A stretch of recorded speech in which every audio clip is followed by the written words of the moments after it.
Ayan mga idol, guys. Careers, nagluto ako ng dinengdeng.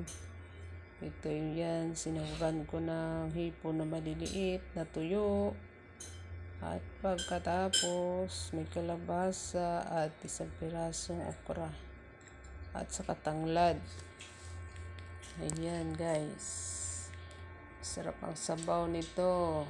Nilagyan ko ng paminta at saka kalahating cubes, 4 cubes para maglasang pork. Pampasarap ba? And after that, lalagyan ko yan ng malunggay leaves. Ayan.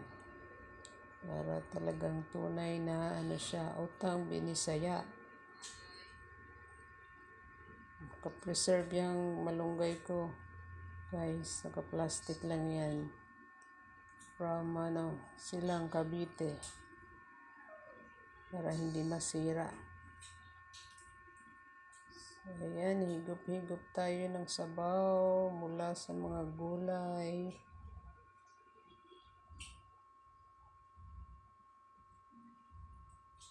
Thank you for watching. Follow for more videos, guys.